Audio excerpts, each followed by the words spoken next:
Hello दोस्तों, आपका अपने यूट्यूब चैनल के सक्सेस पॉइंट में स्वागत है।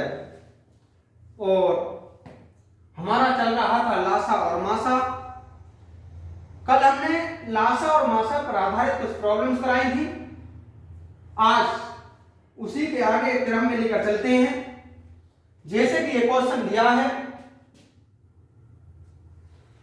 वह सबसे बड़ी संख्या कौन सी है जो 411, 684, 821 को विभाजित करने के फलस्वरूप 3, 4 और 5 के शेषफल देती है। इस प्रकार के सवाल अधिकांश पूछ लिए जाते हैं। हल करने का बहुत आसान तरीका है, जो शेषफल दिया उसे पहले ही घटा लीजिएगा। 411 माइनस 3 ये बचेगा 411 माइनस 3 ये बचेगा 408। दूसरा है 684, इसमें से 4 घटा लिए जाएगा 680। अगला है 821, इसमें से 5 घटा लिया 816। जो शेषफल बचते हैं उन शेषफलों को इन संख्याओं में से घटा लेते हैं। अब आप कहेंगे ऐसा कैसे घटा दिया? देखिए, उसने जो कहा है क्रम से, इसका मतलब है कि जो बड़ी वाली संख्या है उससे अगर 411 को भाग करते हैं तो 3 शेष बचता है, इसे भाग करते हैं तो ये बचता है, इसे करते हैं तो ये बचता है। इसका कहने का मतलब ये था। अब ये जो संख्या 408, 680, 816 प्राप्त हुई है, इनका हमें लासा ज्ञात करना है। और जैसे ही जो लासा ज्ञात आएगा, जो इनका मासा ज्ञात आएगा, वही इसका आंसर होगा, क्योंकि उसने पूछा सबसे बड़ी संख्या। कल भी मैंने बताया था, जहां सबसे बड़ी संख्या की, अधिकतम संख्या की बात कहते समझ लीजिएगा उन संख्याओं का मासा ही ज्ञात करना है। तो ये है हमारा 408, 680, 816। इसे काट लीजिए किसी भी कॉमन संख्या से। 2 दूनी 4, 2 तीन 6, 2 चौक 8। फिर ये 2 से कटने तैयार है अभी। 2 2 सत्ते 14, 2 दूनी 4। अब ये 2 से फिर भी कट जाएगा 51। ये हो जाएगा 2 85 और ये हो जाएगा 102। अब ये 17 से कटेगा मात्र। 17 3 51, 17 5 85, 17 छक्का 102। अब ये किसी भी संख्या से नहीं कट सकता, क्योंकि बीच में 5 आया है। तो इसका मतलब इसका जो एचसीएफ होगा, इनका गुणा कर लीजिए। 2 दूनी 4, 4 दूनी 8 और 17 8 136। उसने कहा था बड़ी सबसे बड़ी संख्या क्या होगी, तो जो सबसे बड़ी संख्या होगी वो होगी 136। देखिए नेक्स्ट क्वेश्चन।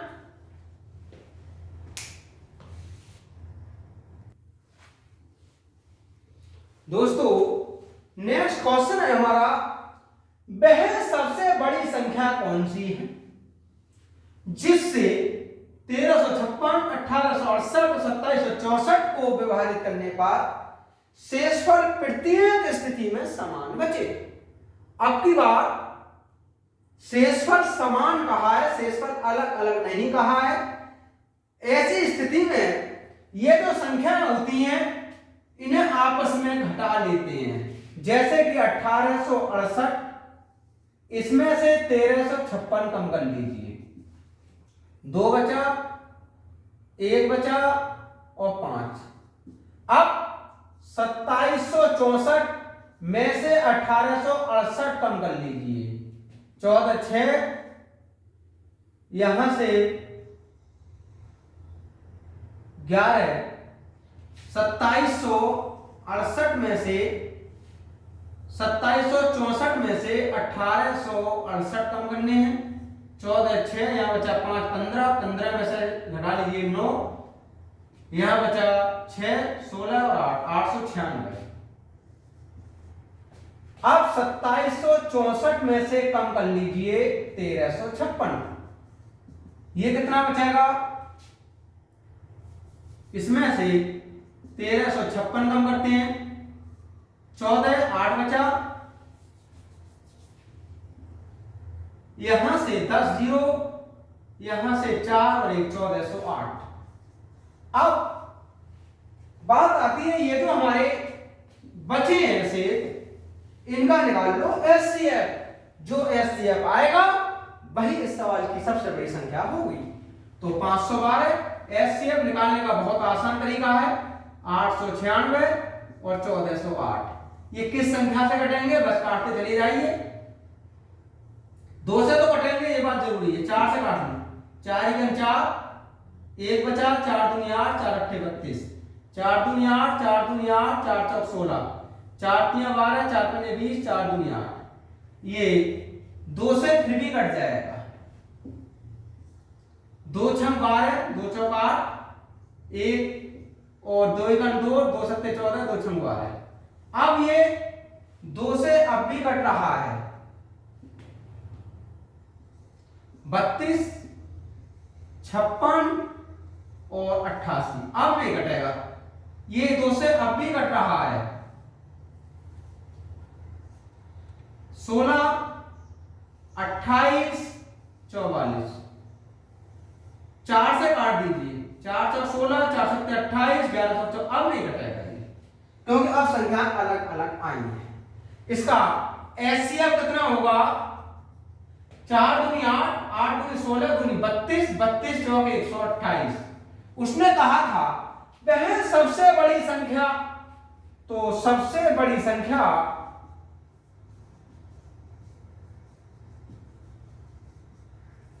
वो होगी 128। देखिए नेक्स्ट क्वेश्चन,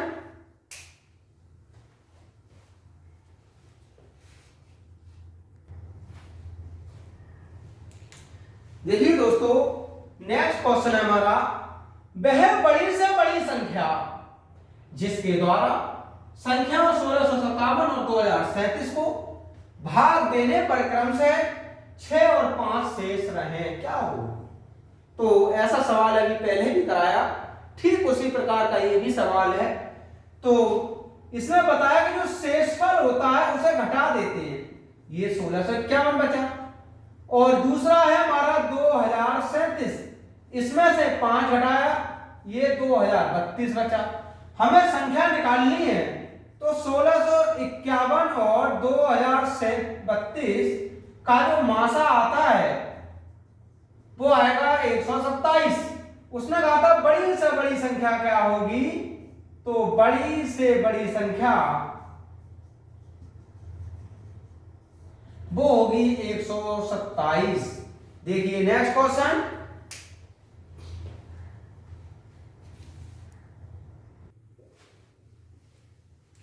दोस्तों नेक्स्ट क्वेश्चन है हमारा 60, 82 और 126 में से प्रत्येक को किसी संख्या द्वारा भाग दिया जाता है, फिर तो शेषफल प्रत्येक दशा में एक ही बचता है, भाजक का महत्तम संभव क्या है। देखिए एक ही बचने, उसने ये नहीं कहा भागफल एक बचता है, बल्कि ये कहा भागफल एक ही बचता है। इसका मतलब हुआ भागफल समान बचता है।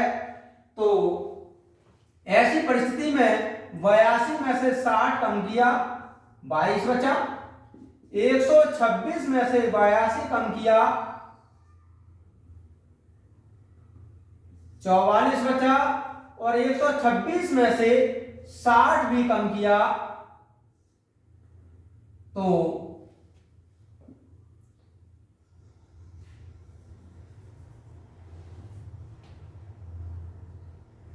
126 में से 60 कम किया, 66 बचा। अब 22 सवाल 66 का निकाल लीजिए मासा, तो 22, 44, 66, इसका मासा निकालने का आसान तरीका, 22 गण 22 दूनी 44, 22 3 66। 22 ने सब संख्याओं को विभाजित कर दिया, इसका जो मासा होगा वो 22 होगा। उसने कहा था कि वृहत्तम संभव मान क्या है, तो इसका मतलब हुआ वृहत्तम का मतलब महत्तम, महत्तम मान जो होगा वो होगा 22। देखिए नेक्स्ट क्वेश्चन आता है,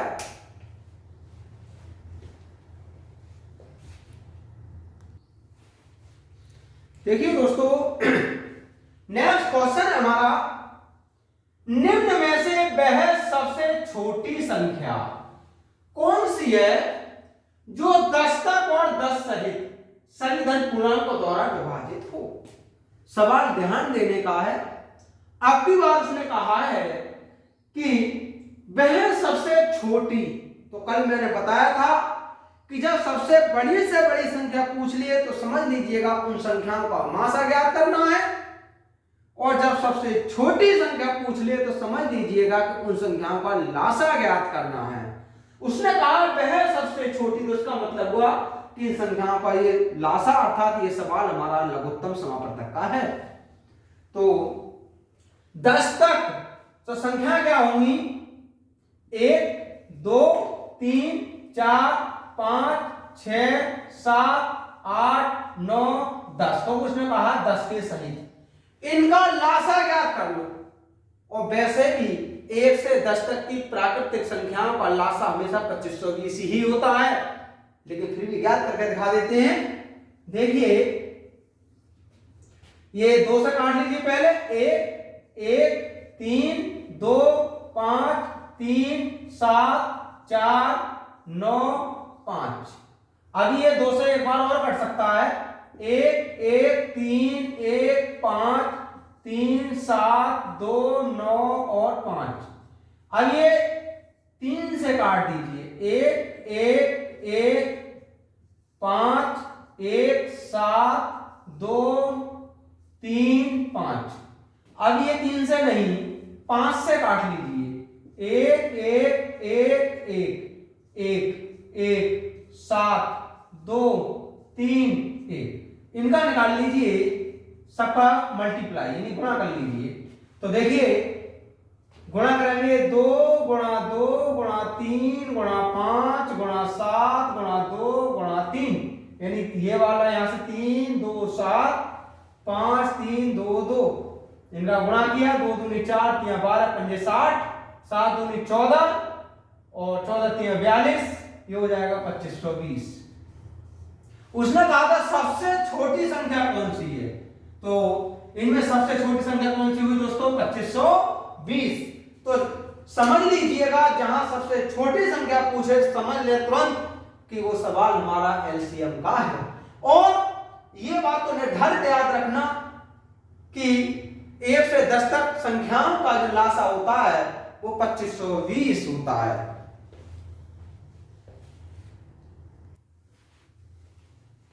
देखिए दोस्तों नेक्स्ट क्वेश्चन है हमारा, वह न्यूनतम धन पूर्णांक कौन सा है जो पूर्ण वर्ग हो और 21 36 और 66 में प्रत्येक के द्वारा विभाजित भी हो। तो ये तो आप समझ गए होंगे कि एलसीएम का ही सवाल है, क्योंकि उसने न्यूनतम पूछा है। अब ये जो हमारा 21 36 66 है, इसके फैक्टर कर लीजिए पहले। ये 2 से कट जाएगा 21, जो नहीं कटता उसे ऐसे लिख लेते हैं 18, और ये हो जाएगा 33। अब ये संख्या 2 से नहीं कटेगी, 3 से काट लीजिए। 3 से 21, 3 से 18 और 3 से ये वाला काटेंगे अगर हम तो 11। फिर 2 से काट लीजिए 7 3 11। 3 से फिर काट लीजिए 7 1 11। अब नहीं कट रही, तो इसका जो लासा होगा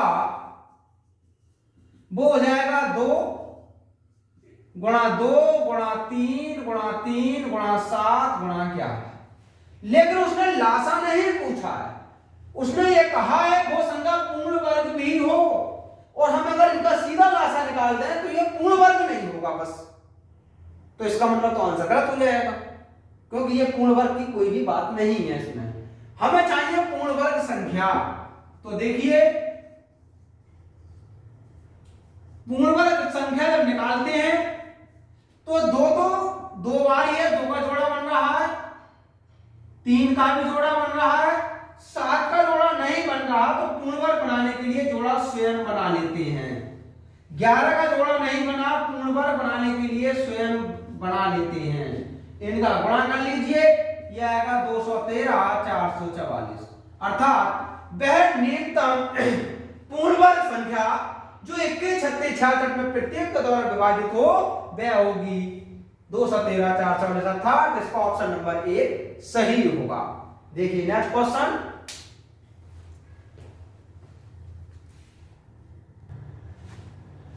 देखिए दोस्तों नेक्स्ट क्वेश्चन है हमारा, दो अभाज्य संख्याओं का गुणनफल 117 है, तो उनका लघुत्तम समापवर्त यानी लासा कितना होगा।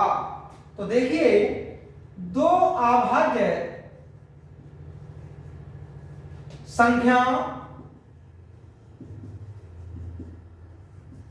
का जो लासा होता है वो बराबर होता है अभाज्य संख्याओं का गुणनफल।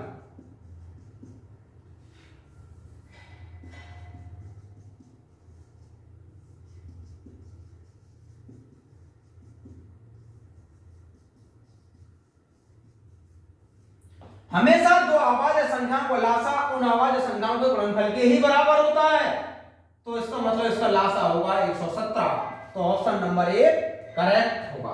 देखिए नेक्स्ट क्वेश्चन, देखिए दोस्तों नेक्स्ट क्वेश्चन है, यदि 9वीं कक्षा के छात्रों की 6, 8, 12, 16 की पंक्तियां बनाई जाती हैं तो कोई भी छात्र छूटता नहीं है, तदनुसार कक्षा में छात्रों की संभावित संख्या कितनी है। सबसे पहले 6, 8, 12, 16 के लासा ज्ञात कर लीजिए। 6, 8, 12, 16, इसका लासा निकालने के लिए 2 से कट रहा है 3, 4, 6, 8, फिर 2 से काटा 3, 2, 3, 4, फिर ये 2 से काटा 3, 1, 3, 2, फिर ये 3 से काटा 1, 1, 1, 2, इसका एलसीएम निकालें 2 दूनी 4 दूनी 8 3 24 दूनी 48। अब उसने कहा संभावित संख्या कितनी होगी, तो देखिए छात्रों की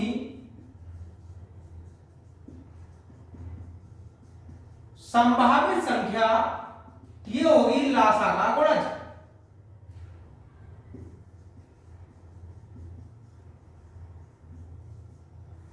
और लासा 48 है तो इसका गुणज 48 होगा, 96 भी होगा, 144 भी होगा और भी हो सकता है। तो छात्रों की संख्या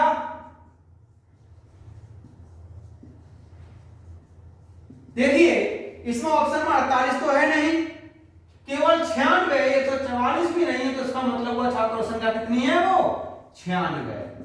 हमारे चैनल को लाइक करें, शेयर करें, सब्सक्राइब करें और इस प्रकार के सवालों को आप किसी भी अभ्यास पुस्तिका से लगातार अभ्यास करते रहें। बाकी इस चैनल के माध्यम से लगातार आपको इस प्रकार के सवाल मिलते रहेंगे।